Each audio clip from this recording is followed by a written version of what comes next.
Hello guys, welcome back to my channel. তো আজ আমি ক্লাস 10-এর টেক্সট বইটি নিয়ে ডিসকাস করব। So without wasting time let's get started. তো দেখো, আমাদের এই টেক্সটটার আর একটা চ্যাপ্টার আছে, সেটা যত সম্ভব আজকে শেষ করার চেষ্টা করব।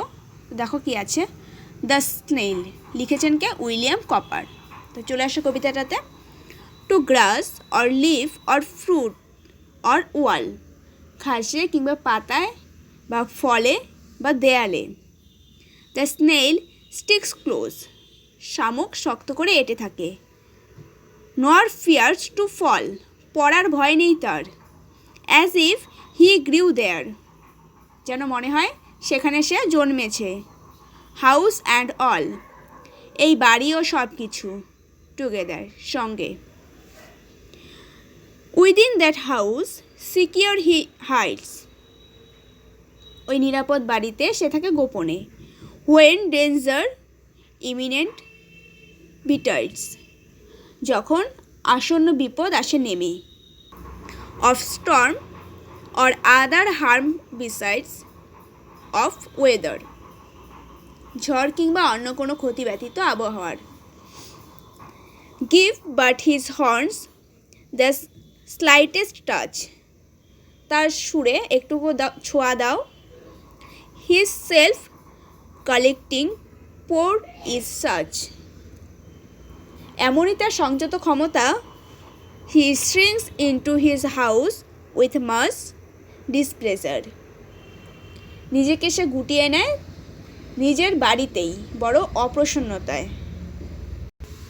হোয়ার আর হি ডুয়েলস অ্যালোন, যেখানেই সে থাকে বা যেখানেই সে বাস করে সে থাকে একাকী।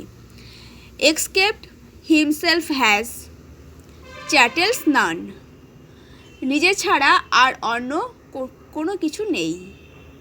Well satisfied to be his own whole treasure, নিজেকে নিয়ে এসে সদা থাকে সুখী সমূহ সম্পন্নতায়। তো কবিতাটা একদমই ছোট ছিল, তো হয়ে গেল। এখন চলো এটার কোশ্চেনগুলো সলভ করা যাক। দেখো, 1 নম্বরে কী আছে, choose the correct alternative to complete the following sentences, নিচের বাক্যগুলো সম্পূর্ণ করতে সঠিক বিকল্পটি পছন্দ করো। কী আছে এই নম্বরটা দেখো, with a slightest touch the snail shrinks into its house with displeasure. In its house the snail lives with no one. The snail lives his life like a hermit. তারপর 2 নম্বরটাতে দেখো কি আছে, state whether the following statements are true or false, মানে নিচের বাক্যগুলো সত্য না মিথ্যা সেটা বলো। Provide sentences, phrases, words in support of your answer. তোমার উত্তরের সপক্ষে বাক্য, শব্দগুচ্ছ বা শব্দ লেখো। কী আছে দেখো, প্রথমে একটা, the snail fears to fall from the wall, একদমই না, এটা ফলস হয়ে যাবে। তাহলে সাপোর্টিং স্টেটমেন্টটা কী হবে, the snail nor fears to fall. তারপরটা দেখো, the snail comes out of his house during a storm, এটা হয়ে যাবে ফলস। কী হবে সাপোর্টিং স্টেটমেন্টটা, within that house of storm, মানে এখানে স্টেটমেন্টটা কী ছিল, ঝড়ের সময় শামুকটি তার বাড়ি থেকে বেরিয়ে আসে। আর আমরা কবিতাটাতে পেয়েছিলাম যে সেই ঘরে সে থাকে নিরাপদে যখন আসন্ন বিপদ বলে ঝড়ের কথা। তারপর সিনেমাটা দেখো, the snail and his house আর ইনসেপারেবল, এটা হয়ে যাবে ট্রু। সাপোর্টিং স্টেটমেন্টটা দেখো, as if he grew there house and all together, মানে এখানে কি বলেছে যে শামুক ও তার বাড়িকে আলাদা করা যায় না, এটা ট্রু হবে। তার সাপোর্টিং স্টেটমেন্টটা কী হয়ে যাবে, যেন সে সেখানেই জন্মেছে ওই বাড়ি ও সব কিছুর সঙ্গে সবার। তো দেখো, আমি এখানে পুরোটা করে লিখিনি কারণ এখানে স্পেসটা অনেকটা কম ছিল। তোমরা চাইলে পুরোটাই লিখতে পারো, কারণ তোমাদের তো টেক্সট উঠিয়ে দেওয়া থাকে, টেক্সট তুলেই এগুলো কোশ্চেন করা হয়। তা ওখানে টেক্সটের থেকে যদি তোমাদের জায়গা থাকে তাহলে পুরোটাই লিখে নিও। তারপর চলে আসো 3 নম্বরে, অ্যান্সার দ্য ফলোইং কোশ্চেন, নিচের কোশ্চেনগুলো অ্যান্সার করতে বলা হয়েছে। এই নাম্বারটা দেখো কী আছে, what does the snail usually stick itself to, শামুক সাধারণত কিসের সঙ্গে লেগে থাকে। The snail usually stick to grass or leaf or fruit or wall. তারপর বি নাম্বারটা দেখো, what makes the snail well satisfied, কোনটা শামুককে অতি সন্তুষ্ট করে। What makes the snail well satisfied is that he has no personal belonging except himself. মানে হলো যেটা শামুককে অতি সন্তুষ্ট করে তা হলো যে সে নিজে ছাড়া আর কোনো ব্যক্তিগত সম্পত্তি নেই। তারপর সি নাম্বারটা কী আছে দেখো, when does the snail feed ফাস্টার, মানে কখন শামুক তাড়াতাড়ি খাবার খায়। এটা মনে হয় না অতটা ইম্পর্ট্যান্ট, আর এটা বইতেও পেলাম না, তাই এটা বাদ দাও, পরে গ্রামারে চলে আসো। কী আছে দেখো 4 নাম্বারটাতে, change the following sentences into questions as directed.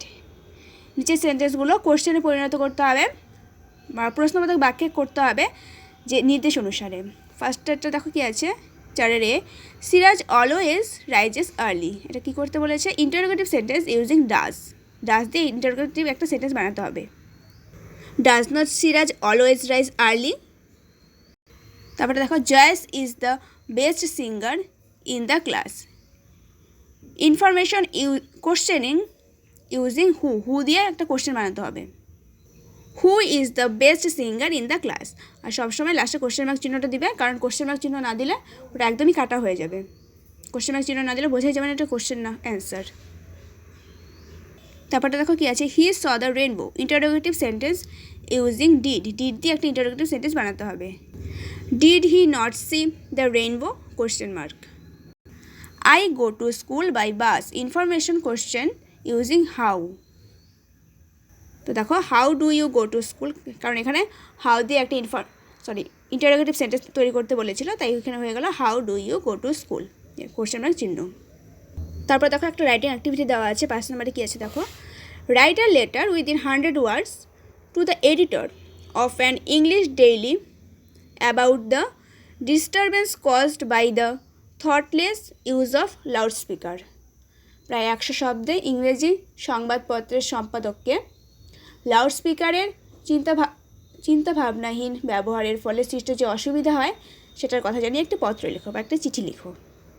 তো তোমাদের এডিটোরিয়াল লেটার আগেও ছিল, কিভাবে লেখে অনেকটাই তোমরা জানো। তো দেখো একটু, টু দ্য এডিটর প্রথমে লিখতে হয়, তারপর লিখলাম দ্য স্টেটমেন্ট। এটা হলো সে সংবাদপত্রটার নাম, যেহেতু এখানে ইংরেজি সংবাদপত্র লিখতে বলা হয়েছে তাই আমি স্টেটমেন্টটা লিখেছি। স্টেটমেন্ট হাউস, কলকাতা 700001, এটা কলকাতার পিনকোড। তারপর দিতে হয় সাবজেক্টটা কি, disturbance caused by the thoughtless use of loudspeakers. এই সাবজেক্টটা কোশ্চেনটা যে দেওয়া থাকে কোশ্চেনটার মধ্যে পেয়ে যাবে। তারপর দেখো sir, through the columns of your esteemed daily I would like to express my opinion about the disturbance caused by the thoughtless use of loudspeakers. Nowadays, loudspeakers are used in all social, political and religious gatherings. তো এটা তো সত্যি যে এখনকার দিনে loudspeaker সব জায়গায় ব্যবহার করা হয়, সে সামাজিকই হোক, রাজনৈতিক হোক বা ধর্মীয় জমায়েতে, সব জায়গায় লাউডস্পিকার ব্যবহার করা হয়। Since they are used indiscriminately, one can easily say that they are used thoughtlessly. যেহেতু সেগুলো যথেষ্ট পরিমাণে ব্যবহার করা হয়, এটা বলা যেতে পারে যে এগুলো চিন্তাহীনভাবে ব্যবহার করা হয়। What ever be the nature of use, it causes several disturbances. এর ব্যবহারের প্রকৃতি যাই হোক না কেন, এটার অনেক অসুবিধার সৃষ্টি করে।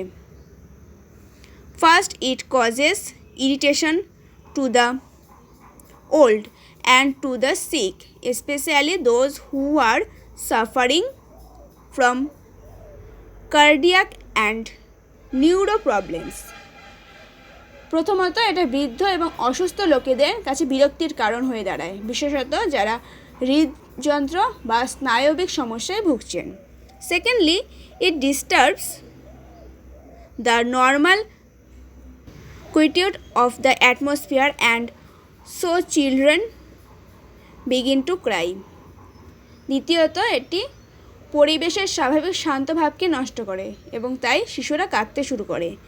Last but not the least, it causes sound pollution. শেষ কিন্তু কম গুরুত্বপূর্ণ নয় যে এটা শব্দ দূষণ ঘটায়। So this practice should be stopped. তাই এর ব্যবহার বন্ধ করতে হবে। তারপরে দেখো Under these circumstances, I request you to write an editorial to draw the attention of the government to take steps for thoughtless use of loudspeakers.